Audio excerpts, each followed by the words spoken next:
Mi historia. Todos somos uno. ¿Quiere comentarme brevemente algo de su infancia? He aquí una pregunta que he formulado a muchísimos clientes. Y no porque necesite saber todos los detalles, sino porque quiero tener una visión general de su origen.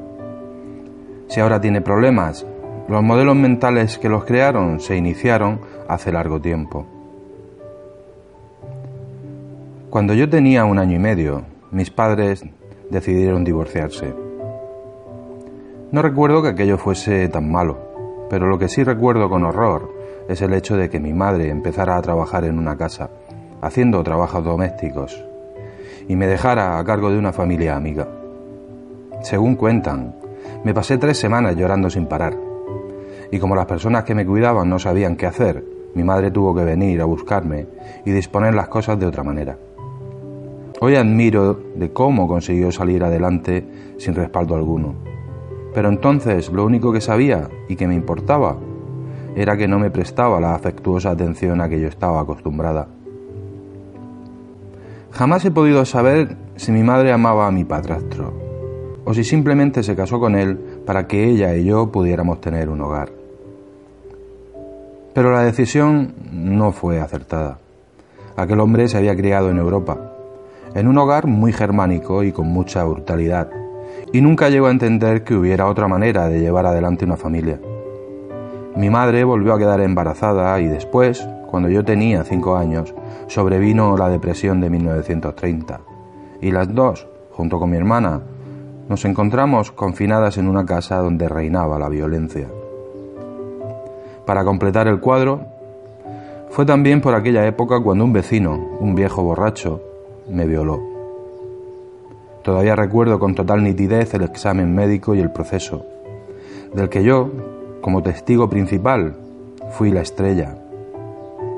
Al hombre lo sentenciaron a 15 años de prisión, y como a mí me repitieron insistentemente que la culpa era mía, me pasé muchos años temiendo que cuando lo dejaran en libertad vendría a vengarse de mí por haber tenido la maldad de enviarlo a la cárcel. La mayor parte de mi niñez la pasé aguantando malos tratos físicos y sexuales, y haciendo además los trabajos más duros. Mi imagen de mí misma se deterioró cada vez más, y no parecía que hubiera muchas cosas que me fueran bien. Por cierto, empecé a expresar esa misma pauta en el mundo exterior. Cuando estaba en 4º grado, hubo un incidente típico de lo que era mi vida. Un día teníamos una fiesta en la escuela, y se sirvieron varios pasteles.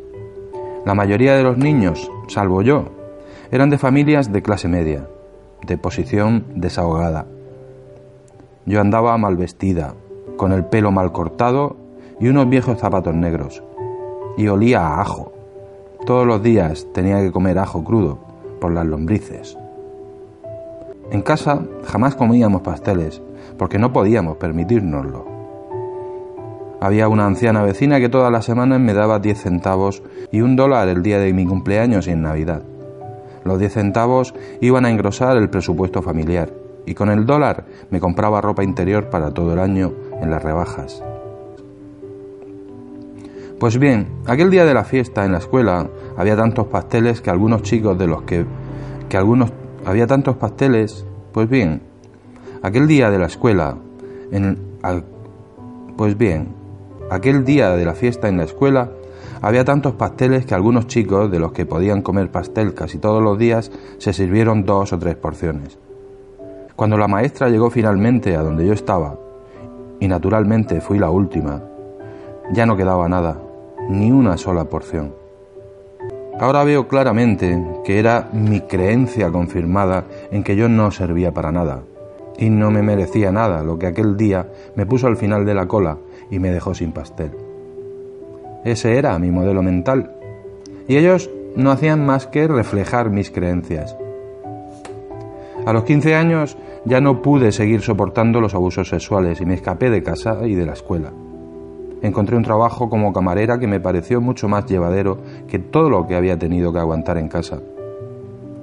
Como estaba ávida de amor y afecto y mi autoestima no podía ser más baja, de buena gana pagaba con mi cuerpo cualquier bondad que alguien pudiera demostrarme, y apenas cumplidos los 16 años di a luz una niña.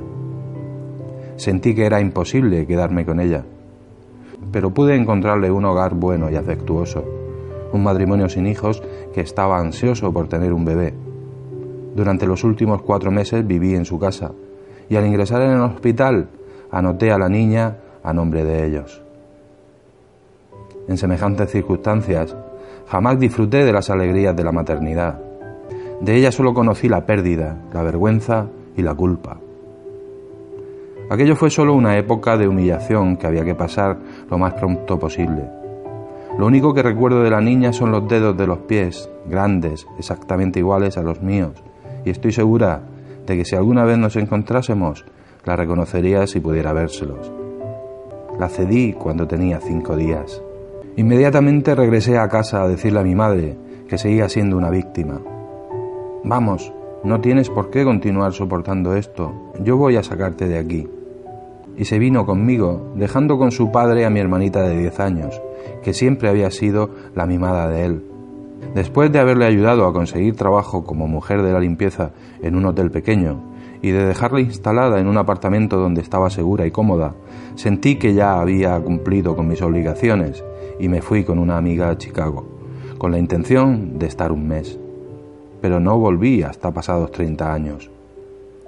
En aquellos primeros tiempos, la violencia de que había sido objeto en mi niñez, unida a la sensación de inutilidad e insignificancia que me había creado, atraía a mi vida a hombres que me maltrataban e incluso me golpeaban.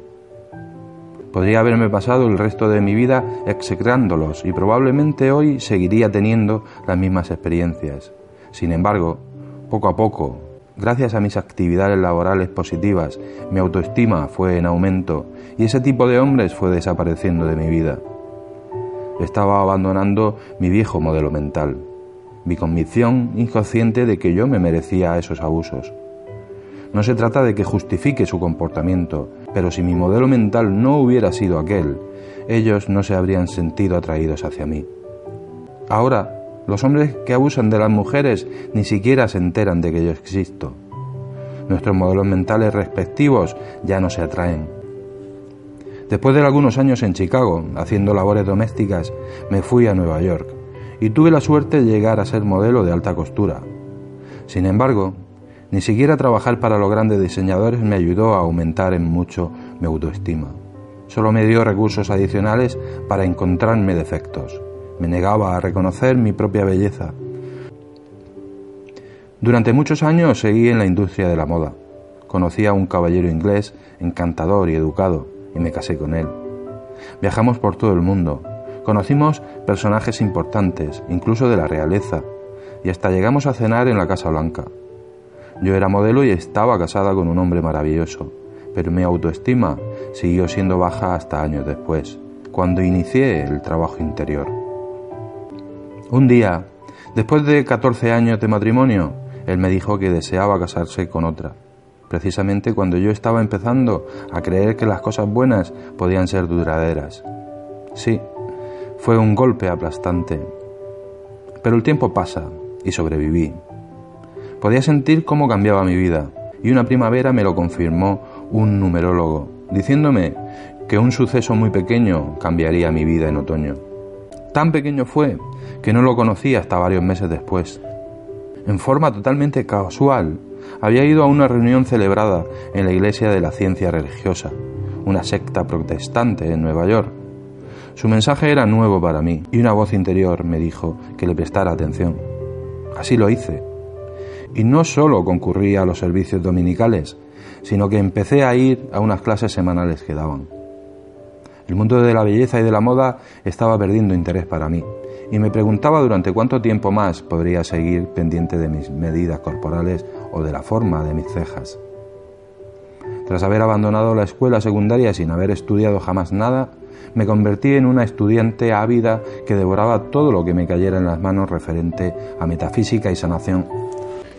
Aquella iglesia neoyorquina se convirtió en mi nuevo hogar. Aunque en términos generales mi vida no cambió, mis nuevos estudios empezaron a ocuparme cada vez más tiempo. 3 años más tarde, casi sin haberme dado cuenta, estaba en condiciones de examinarme para ser una de las sanadoras autorizadas por mi iglesia. Pasé las pruebas y así fue como empecé, hace muchos años, mi actividad actual.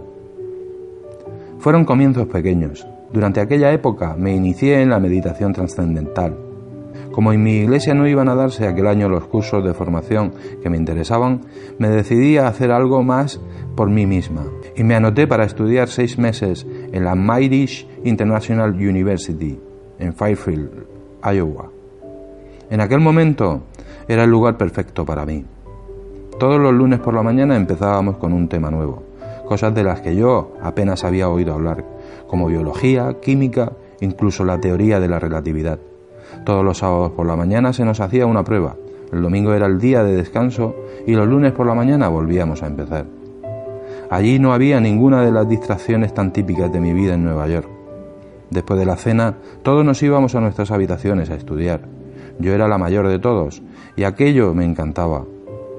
No se permitía fumar, beber ni consumir ninguna droga y meditábamos 4 veces al día.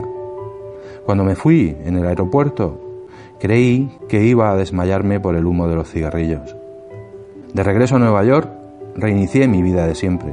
Pronto empecé los cursos de formación de sanadores en mi iglesia y también participé activamente en sus actividades sociales. Empecé a hablar en las reuniones de mediodía y a tener clientes. De modo que no tardé en verme embarcada en una carrera de dedicación exclusiva.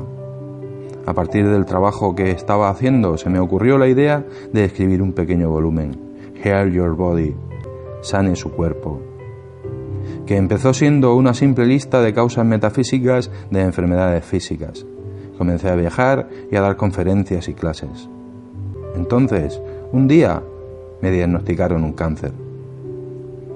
Con mis antecedentes de haber sido violada a los 5 años y con los malos tratos que había sufrido, no era raro que el cáncer se manifestara en la zona vaginal.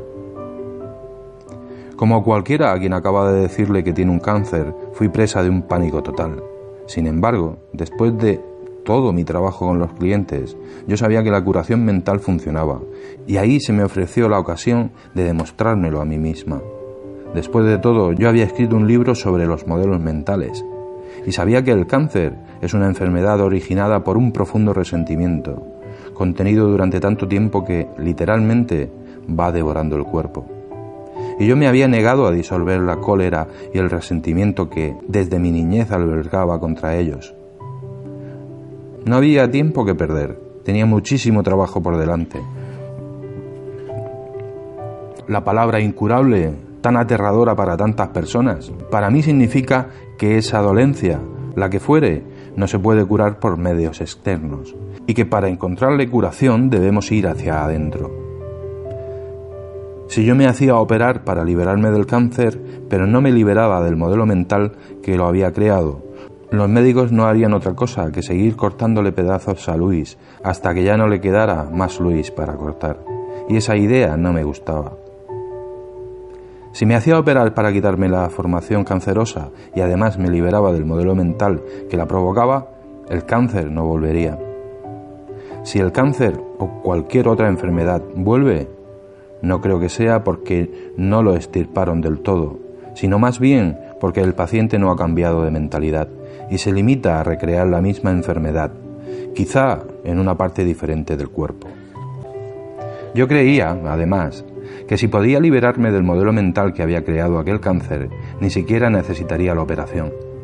Entonces procuré ganar tiempo, y a regañadientes los médicos me concedieron 3 meses más cuando dije que no tenía dinero. Inmediatamente asumí la responsabilidad de mi propia curación. Leí e investigué todo lo que pude encontrar sobre las maneras alternativas de colaborar en mi proceso curativo. Me fui a vanas tiendas de alimentación naturista y me compré todos los libros que encontré sobre el tema del cáncer. Acudí a la biblioteca para leer más. Trabé conocimiento con la reflexoterapia y la terapia del colon y pensé que ambas me beneficiarían. Parecía que algo me encaminase hacia las personas adecuadas. Después de haber leído libros sobre reflexoterapia, decidí buscar a algún experto en el tema. Una noche asistí a una conferencia y aunque generalmente me siento adelante, esa vez sentí que tenía que quedarme atrás. No había pasado ni un minuto cuando a mi lado se sentó un hombre, que casualmente era un reflexoterapeuta y visitaba a domicilio. Durante 2 meses vino a verme 3 veces por semana y me ayudó muchísimo. Yo sabía, además, que tenía que amarme mucho más a mí misma. En mi niñez me habían expresado muy poco amor y nadie me había enseñado que estuviera bien sentirme contenta conmigo misma. Yo había adoptado aquellas mismas actitudes de estar continuamente pinchándome y criticándome y se habían convertido en mi segunda naturaleza.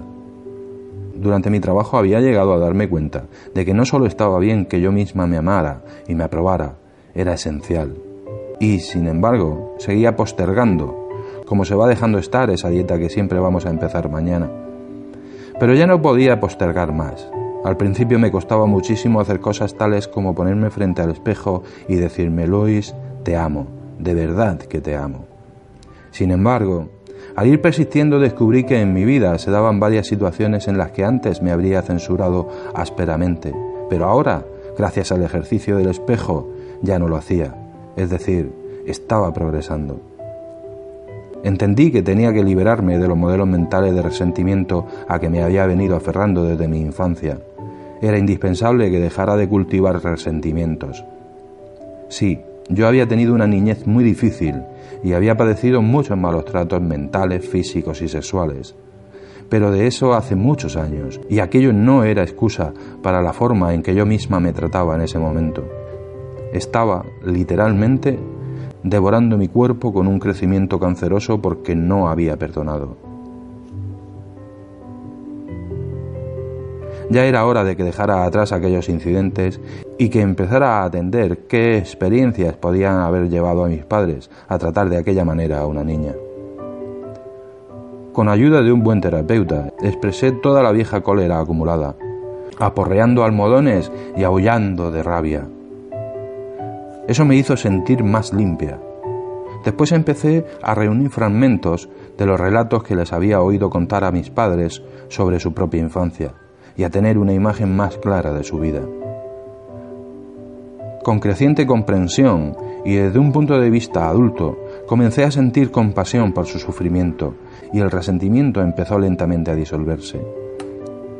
Además me busqué un buen dietista que me ayudara a purificar el cuerpo y a desintoxicarlo de toda la basura que había comido durante años. Aprendí que la mala comida se acumula en el cuerpo y lo intoxica. Y los malos pensamientos se acumulan y crean condiciones tóxicas en la mente. Me dieron una dieta muy estricta, con muchísimas verduras de hoja y no mucho más. Incluso me hice un tratamiento de limpieza de colon 3 veces por semana durante el primer mes. Y aunque no me sometí a ninguna operación, como resultado de esa limpieza a fondo, tanto en lo mental como en lo físico, 6 meses después del primer diagnóstico conseguí que los médicos me confirmaran lo que yo ya sabía, que ya no tenía ni rastros de cáncer. Ahora sabía por experiencia personal que la enfermedad se puede curar si estamos dispuestos a cambiar nuestra manera de pensar, creer y actuar. A veces, lo que parece una gran tragedia termina por ser lo mejor que nos ha pasado en la vida. Fue mucho lo que aprendí de aquella experiencia, entre otras cosas, a valorar de otra manera mi vida.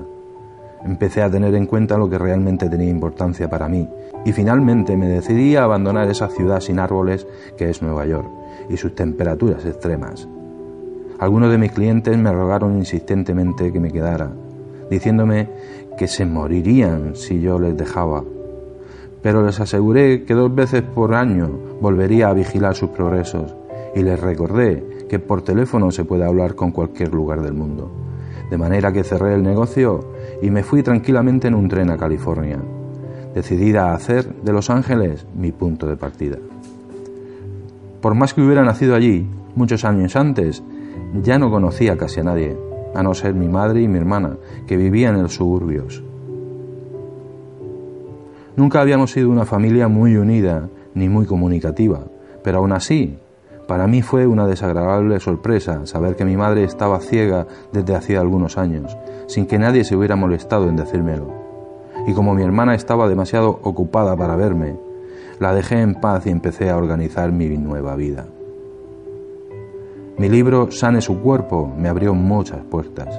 Empecé a acudir a todas las reuniones de los movimientos de la nueva era de que llegaba a enterarme, Me presentaba y en el momento apropiado les daba un ejemplar de mi libro. Durante los 6 primeros meses fui mucho a la playa, porque sabía que cuando estuviera más ocupada me quedaría menos tiempo para esos ratos de ocio. Lentamente fueron apareciendo los clientes. Me pidieron que hablara en distintos lugares y las cosas empezaron a cobrar forma a medida que me iban conociendo en Los Ángeles. Un par de años después pude mudarme a una hermosa casa. Mi nuevo estilo de vida estaba separado por un abismo de conciencia de lo que había sido mi niñez. De hecho, las cosas me iban muy bien y yo pensaba con qué rapidez puede cambiar por completo nuestra vida. Una noche recibí una llamada telefónica de mi hermana, la primera en 2 años. Me dijo que nuestra madre, ya de 90 años, ciega y casi sorda, se había caído y se había roto la espalda. En un momento, mi madre pasaba de ser una mujer fuerte e independiente a convertirse en una niña desvalida y sufriente. Al romperse ella la espalda, también se rompió la muralla de incomunicación que rodeaba a mi hermana. Finalmente, empezamos a establecer contacto. Descubrí que también mi hermana tenía un problema grave en la espalda, que le molestaba para andar y para estar sentada, y que era muy doloroso. Ella lo sufría en silencio, y aunque parecía anoréxica, su marido no sabía que estuviera enferma. Tras haber pasado un mes en el hospital, mi madre estaba en condiciones de volver a casa, pero como no podía cuidarse sola, se vino a vivir conmigo. Por más que confiara en el proceso de la vida, yo no sabía cómo arreglármelas con todo aquello, de manera que me dirigí a Dios. Está bien, me ocuparé de ella, pero tú tendrás que ayudarme y ocuparte de que no me falte dinero.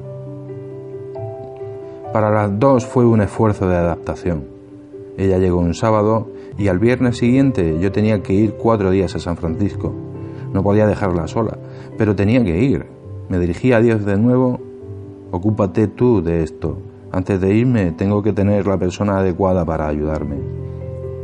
El jueves había aparecido la persona perfecta, que se mudó a casa para organizarlo todo. Era otra confirmación de una de mis creencias básicas. Cualquier cosa que necesite saber me es revelada y todo lo que necesito me llega de acuerdo con el correcto orden divino. Me di cuenta de que estaba otra vez en un momento adecuado para aprender. Se me daba una oportunidad de deshacerme de un montón de residuos de mi niñez. Mi madre no había sido capaz de protegerme cuando yo era niña, pero ahora yo podía y quería cuidar de ella. Entre mi madre y mi hermana se inició para mí una nueva aventura. Dar a mi hermana la ayuda que me pedía significó también un reto. Me enteré de que muchos años atrás, cuando yo fui a rescatar a mi madre, mi padrastro volcó su furia y su dolor sobre mi hermana, y entonces le tocó a ella soportar sus brutalidades. Me di cuenta de que lo que había empezado siendo un problema físico estaba sumamente exagerado por el miedo y la tensión, además de la convicción de que nadie podría ayudarla. De manera que ahí estaba Luis, que no quería actuar como salvadora, pero sí dar a su hermana una oportunidad de decidirse a estar bien a esa altura de su vida. Lentamente se empezó a desenmarañar la madeja, y en eso seguimos. Vamos progresando paso a paso, y yo me esfuerzo por ofrecerles un clima de seguridad mientras seguimos explorando diversas vías de curación alternativas. Mi madre, por su parte, reacciona muy bien. Hace ejercicios lo mejor que puede, 4 veces al día y está cada vez más fuerte y más flexible. Le encargué un audífono y ahora se muestra más interesada en la vida. También conseguí convencerla de que se operase las cataratas de un ojo y qué júbilo fue para ella volver a ver y para nosotros poder ver de nuevo el mundo con sus ojos. Y se siente feliz de ser nuevamente capaz de leer. Mi madre y yo hemos empezado a encontrar tiempo para sentarnos a charlar juntas como nunca lo habíamos hecho. Entre nosotras hay un entendimiento nuevo, y hoy las dos somos más libres de reír, llorar y abrazarnos. A veces me irrita, pero sé que eso solo significa que todavía me quedan limpiezas por hacer.